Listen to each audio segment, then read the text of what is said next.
Hello everyone, hope you are doing great. So in the last class we learned about the symmetry elements and symmetry operations. We learned how to find out the symmetry elements and symmetry operations also, and then toward the end we said that after learning this whole set of symmetry elements and knowing how to find them out, we need to utilize some sort of mathematical framework to so that we are able to employ these symmetry elements belonging to a particular molecule in order to get some molecular properties out of it. So in other words, we need to learn about the applicability of this symmetry aspect of molecule, and in order to have these applications we need a quantitative framework, a mathematical framework which is known as group theory. So in this particular theory, which is purely a mathematical framework by its origin, so long before chemists started using it, mathematician started this particular beautiful topic called group theory. So all these symmetry elements can be utilized to form a particular group. We'll come to those things in a while. Now before we can form a so-called group or something, and based on the symmetry elements of a given molecule and utilize them to find out various things like how to form a linear combination of atomic orbitals, or how to find out the probability of transition between two molecular electronic or vibrational states. Before we do that, we need to learn a few basic things about this group theory. So a few criteria of something that can be called a group. So let's start with the definition of this particular thing called group. So what is a group? So a group is a collection of objects, or it's a set of some distinct object. So if I can say is a set of some elements, okay. So a set of elements can form a group. Now I hope all of you understand what is set. Set is nothing but a collection of some distinct objects, okay. Suppose I take a few numbers, so like 1, 2 and 3. Together it will form a set. So 1, 2, 3, these three numbers, they are distinct objects, right? When I put them in a collection, they form a set. So here we are considering such a set, and this set can have any type of elements, okay. It can be some numbers, it can be some different objects, anything, and the number of elements of any set can be anything starting from 1 to infinite. So if I take any particular set having certain elements in it, and then if there is a particular rule of combination, okay. So what I need, number 1 is a set of elements, number 2 a well defined rule of combination, okay. So rule of combination, that can be anything. Suppose I told you about a set of like 1, 2, 3 and so if I tell that okay, the algebraic addition is a rule of combination which can actually combine any two elements of the set. So I have a set of elements and I have a particular rule of combination which is well defined in this. Then I can have a group. This set will be called a group provided certain rules are satisfied, okay. So what I have now, I have a set of elements and a particular definition of rule, a particular rule of combination is defined in it. It will be called a group once it follows certain rules. So what are those rules? So those rules are as follows. So there are 4 rules or 4 laws. Okay, so rule 1 says that all the elements in a particular set, if I consider them, and if I take any two from any two element from that pool of elements and then combine them with that defined combination, combination tool, then the product, or if I say that the effect of that combination, okay, this product may not necessarily mean the mathematical so-called product, but if I say that the product and combination is synonymous, so you can take it in that way. So the product of any two elements, so suppose I have a set which is formed by some element like A, B, C and so on, okay, up to say so X. So there are X number of elements in that particular set, and there is a particular method of combination. Okay, so this is the method of combination, say, is defined in it. Then what this rule says, that product of any two elements, say A and B, both belongs to the set A, right? So A and B, they belongs to set S. Then the result of this combination of A and B, suppose that produces something called say M. Okay, so then this law says this M must be an element of set S. Okay, similarly I can say that I don't have to multiply only two different elements. I can have something like this. I can have the product of A with A.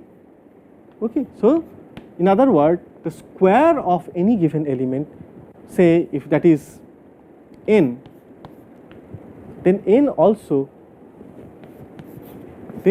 should also belong to S, and here M should belongs to S.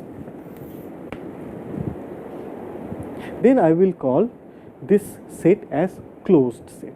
Okay, so when this is satisfied, so if this rule is satisfied,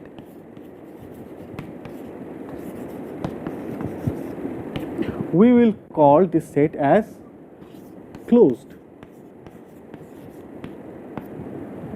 Okay, and this particular property is also known as closure property. So the first rule for a set that can be called a group. So in order to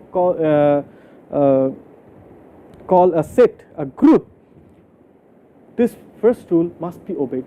If it fails, if any set fails to satisfy this condition or this property, then it will not form a group.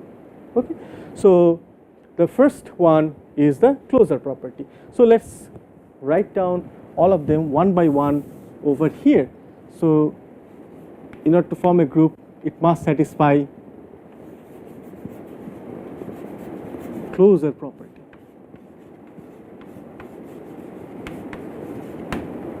Number one. Okay. Now I said there are 4 such conditions. If they are met, then they will make this set a group, and we learned about the first property, that is the closure property. Now which one is the number 2? So number 2 says that there must be an element within this set. Let's consider this set again. So it says the law 2 says that there must be an element in this particular set such that it commutes with any of the elements. So mathematically, if I try to say this one, it will be that there must be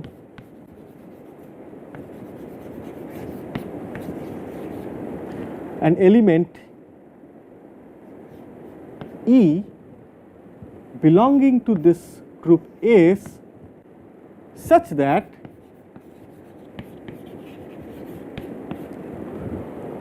E commutes with any element of this group, of this set. This is not yet group, right? So E, if I operate on any element here, so if I operate, so we have this as my defined operation, which is also a binary operation because it combines two elements. Okay, so I have E star, say A. Now A is an element of this group. I can take any such element. Then it should be same as A star E, which is nothing but equal to A, right? So it says that E commutes with A. Commit means it doesn't matter, the order of combination, so whether it's E star A or A star E. Okay, here the only difference is the order of combination, right? So the order of combination doesn't matter, and it ends up giving back the element itself. This element E is known as identity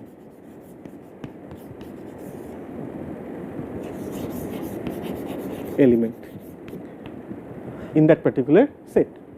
So you can correlate between this identity element and the identity element that we talked about when we discussed the symmetry elements. Okay, so you can see they are exactly the same. So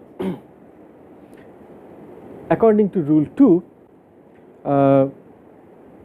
we have that there must be an identity element defined in that group, right? So whatever we said so far, we can say in a single sentence that we need an identity element to be present in the set. Then only I can call this as a group. Okay, so this is called, that means I need an existence of unique identity element. Okay, so you cannot have two such elements in a set and still it is a group. Okay, so there will be only one element of its kind. Okay, so that's why it is unique, and this element is known as identity element. So we have found two conditions for satisfying that needs to be satisfied in order to form a group. So let's move on to law 3, which says that the law of associativity must hold for that particular set in order to be called a group. So it says law of associativity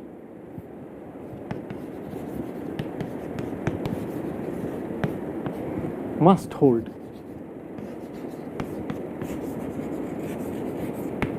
What does that mean? We know what associativity means, right? Associativity means the order of combination. Okay, suppose I again consider this particular set having A, B, C to X. Then if I take out 3 elements from that, okay, so I consider A, B and C. These 3 elements I take and then combine them in an order like A,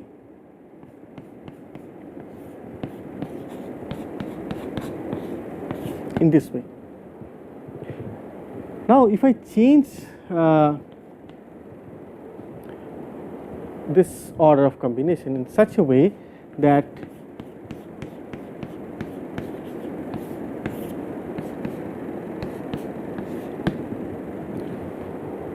let's not put this equality now.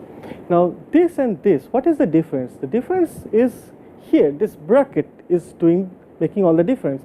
It says that first I will combine B and C and the resultant will be combined to A. On the other side, here I combine A and B first, and with this result I combine with C. Now if the associativity holds, then these two should be equal. This is law of associativity. And in order to form a group, the set must satisfy this law of associativity for any element belonging to this particular set. Okay, so we got our third condition, that the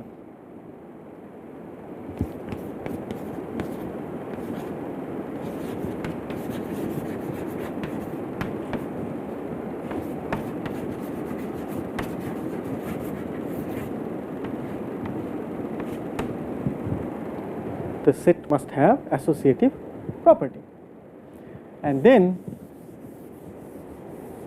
we must have another rule that has to be satisfied. Okay, so we come to the last rule, that is the law of reciprocation. Okay,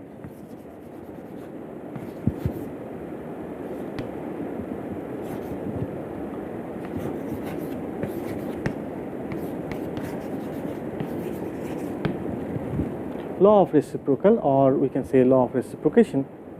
What does it say? It says that for this particular set, if I choose any element, any one element, if I pick up, so arbitrarily I pick up say C, then there must be an unique reciprocal or inverse for this particular element. So I choose say C, C belongs to S, then there must be some element which will be reciprocal of C, which is written as C inverse, right? Such that this combination will give me identity. So according to that law says that there must be some element here, say I call it like Q. So this C inverse and Q will be equal. So that means for any given element C belonging to S, I will find an element Q which will combine with C to give identity. Okay, and that is true for any element belonging to this set S. So if I take A, there must be some element there R that yields A star R equals to E. Okay, so the fourth law that we have here is the existence of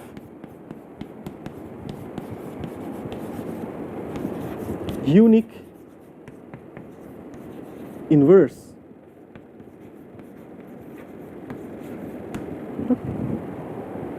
Now again here we have this term unique, because in a set you can have only one inverse of that particular element that we are choosing. Okay, if I choose A, then there must be only one element, say R, such that R is equals to A inverse. Okay, and you will not find any other element which will be reciprocal of A again. Okay, so this reciprocal or inverse of A must be 1, and that must be a part of this set. Okay, so then I will say that this set has all the elements of the set has their own unique inverse. So once I check all these properties, the rule 1 closure property, if it has an identity element in the set, if the elements of the set follows associative law, and if there is an unique inverse for each and every element of the set, then I can call this set as a group. Okay, so this S will be a called group, and most of the time we give a symbol G. Not necessary, but you will find out that mostly we use G because group starts with G. People use G to define a group. So G, and then you write like a set. Now let's revise. What do we have so far? Any given set, okay, that is a collection of elements, will be called a group when a particular rule of combination is defined in it and all the elements follow certain rules. 1, closure; second, existence of identity; third, law of associativity holds; and fourth is the existence of unique inverse. Then it will be called a group. If the elements of a set cannot satisfy even one of these conditions, it will not form a group.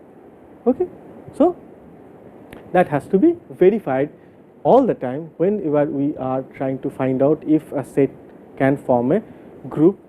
If I define a rule of combination. Okay, now we have defined group.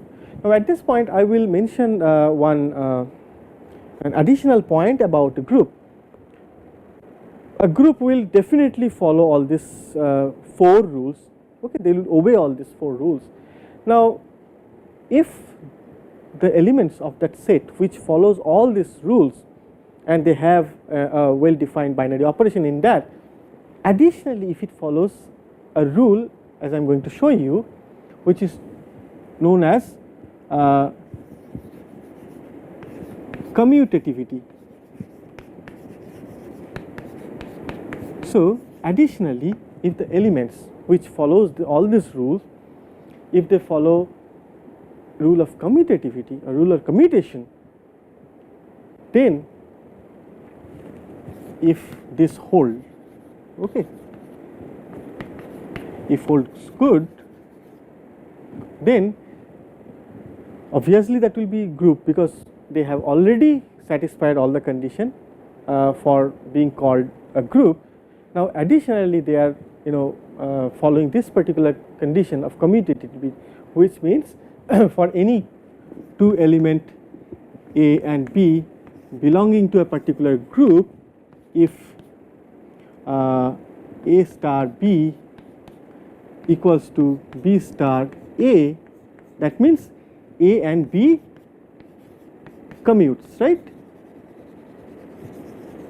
So once this holds good for any element A and B belonging to G, then that particular group is called an abelian group.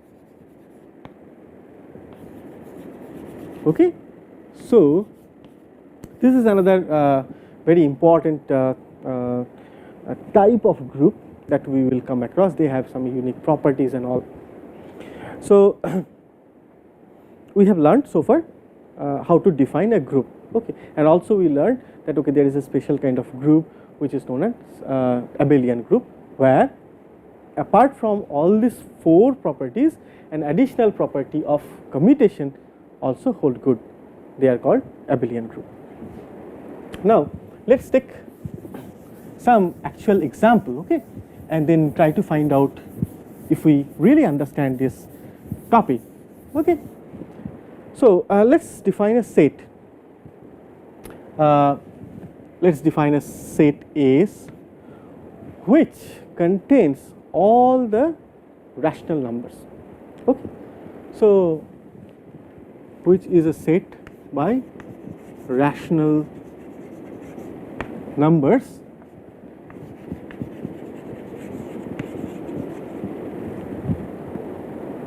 okay, that is possible, all right. And we defined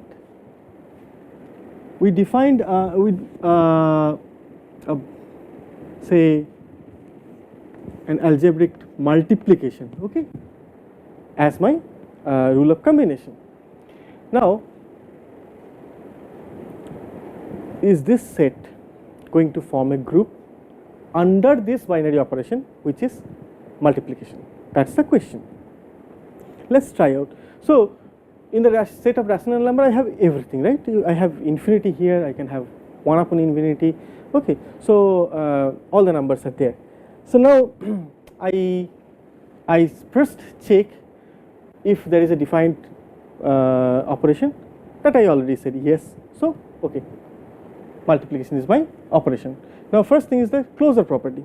Now I take any two rational numbers, because I have all the rational numbers in my set. So I take 2 and 3 and then see if all these properties hold. So 2 and 3, if I combine, it will give me 6. 6 is also a rational number, so it belongs to this one. So I say closure property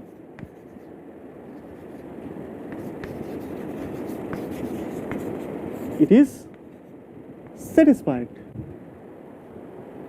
okay. Now is there any identity element? It's very easy to find out, right? Identity element will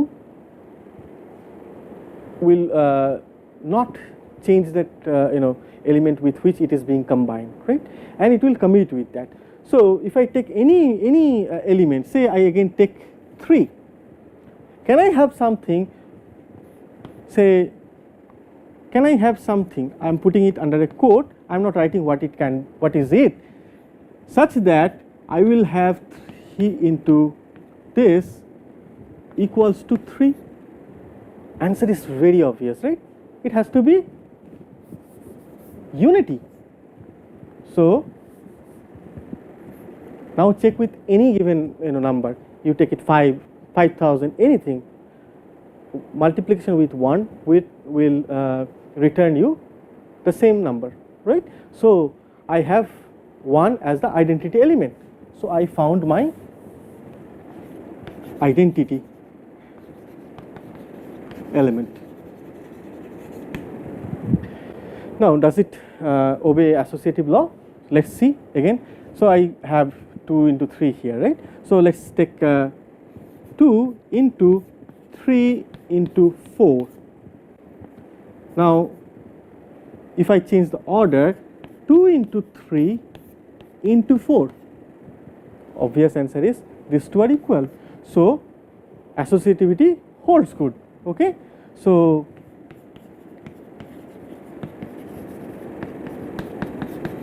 associativity holds. Now we are left with the existence of unique inverse, okay. So what does an unique inverse do to any element belonging to a set? That inverse will combine with the element to produce identity. So let's take 3. So I have to combine with something which will produce my identity, which I already have got as unity, okay. And similarly if I this will be commuted, so the answer is obvious.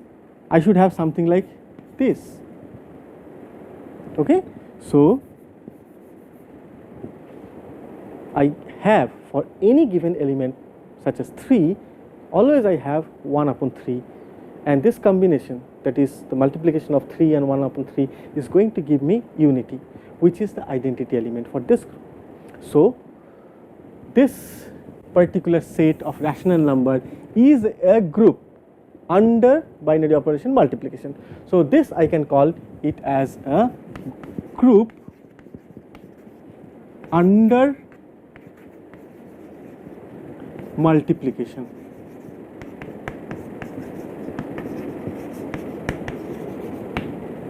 Okay, so I will quickly give you another example, that is the set of, say, all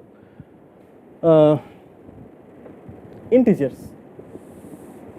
Okay. So the previous one was a group under multiplication. Okay.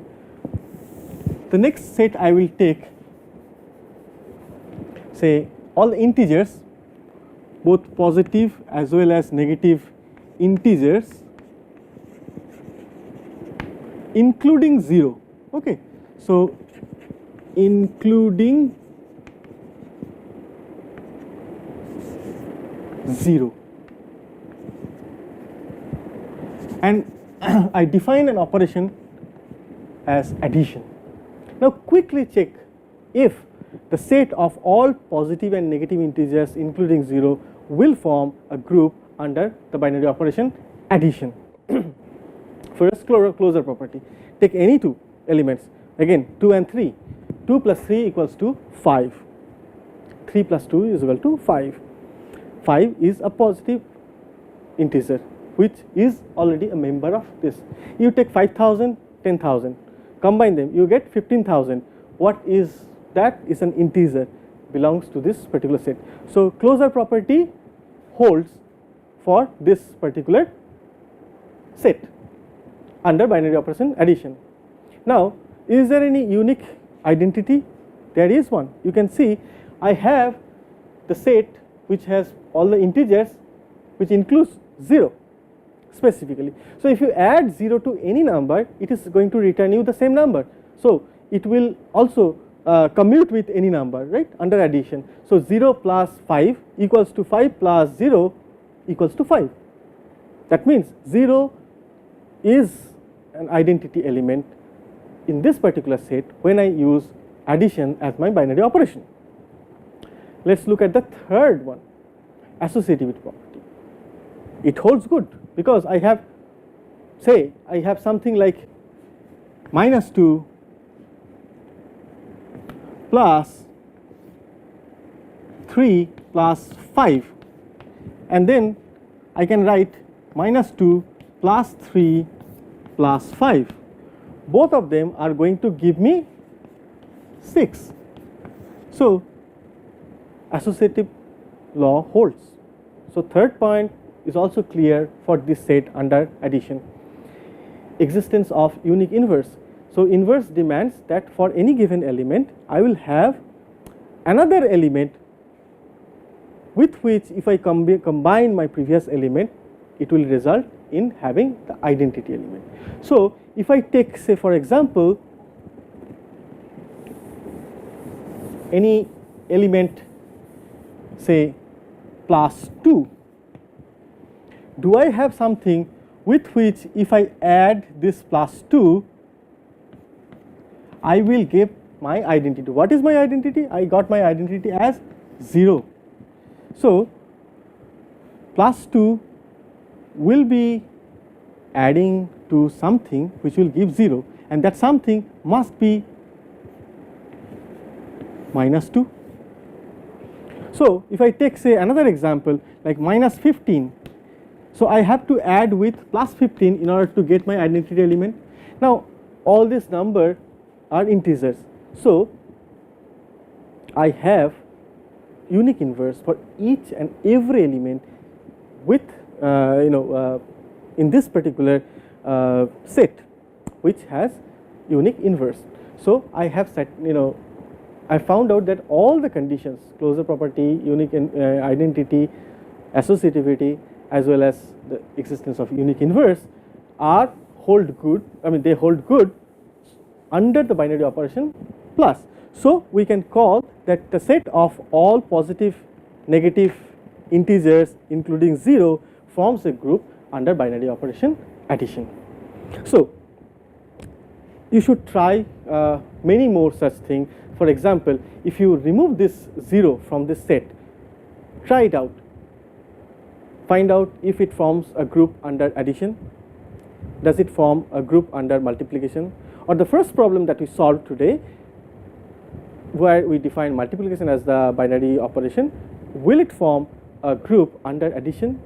So try out many such operations, and that will help you getting the basic essence of this mathematical group theory. So with this we'll stop here, and we'll come back with a little bit more about the group theory, particularly how to combine different elements of a group using something called group multiplication table. That will be necessary to understand the combinations of different symmetry elements, which is our actual goal. So we will learn about group multiplication table, and then we will move to the combination of symmetry operations. So with that, I come to the end of this class. Thank you very much for your attention, and see you next week.